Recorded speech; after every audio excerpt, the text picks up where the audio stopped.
Ségolène Royal, on l'a vu tout à l'heure, conteste avoir donné une interview en bonne et due forme, c'est ce qu'elle dit à votre hebdomadaire. Qu'en est-il? Comment ça s'est passé de votre côté? Alors oui, elle le conteste, mais elle a grand tort de le contester parce que c'est une interview que j'avais demandée quelques heures après sa nomination au gouvernement et dont j'avais répété la demande au fil des semaines. Et puis c'est elle-même qui m'a fait dire par un texto qui m'était directement adressé sur ma boîte vocale qu'elle était d'accord. Donc c'est une décision de sa part. On a pris rendez-vous, on s'est vu pendant 1h30. L'entretien était avec des notes, un papier. Elle savait qu'il y avait un interview qui sortirait cette semaine et on a fait les photos lundi matin au ministère. Donc c'est une démarche totalement officielle, totalement assumée, pas du tout des propos tenus entre deux couloirs et deux réunions. Et elle a tort de vouloir minimiser sa propre participation à ce travail qui a été pleine et entière. Pourtant, Ségolène Royal estime que ces propos ont été sortis de leur contexte et qu'ils étaient plutôt sur le ton de l'humour parfois.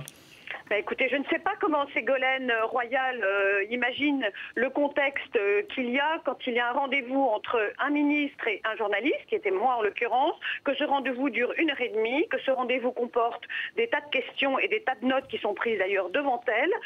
Je ne sais pas si ce n'est pas un contexte professionnel, alors je ne sais pas de quel contexte elle parle. Il n'y a pas d'autre contexte que celui-ci, qui était un rendez-vous très long, très détaillé, très argumenté, avec à la clé, et elle le savait, un papier qui comporterait des citations. Elle évoque des tentatives de déstabilisation avec des petites phrases dans la presse. Voilà ce qu'elle dit. Votre réaction là-dessus?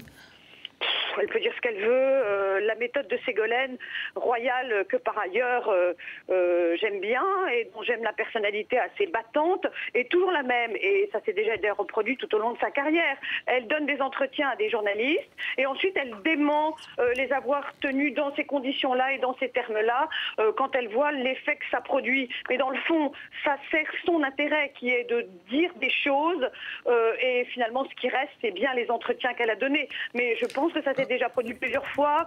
Il me semble une fois avec Le Point, une fois avec Le Figaro, une fois... Voilà, c'est la méthode Ségolène Royal. Virginie Leguet, en tout cas, après je recule. En tout cas, c'est clair, Ségolène Royal fait entendre sa voix. À quel jeu joue-t-elle? Est-ce que la cohésion gouvernementale va être facile à tenir?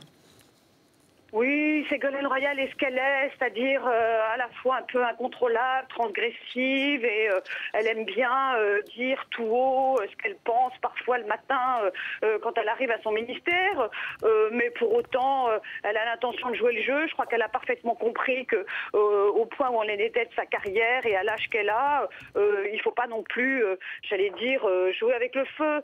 Elle a fermement l'intention de faire du bon travail à son ministère et fermement l'intention de s'entendre bien avec le reste de son gouvernement. Ce qui ne l'empêche pas au passage de régler quelques petits comptes, parce qu'elle a toujours des comptes à régler, Ségolène Royal. C'est comme ça. C'est sa personnalité.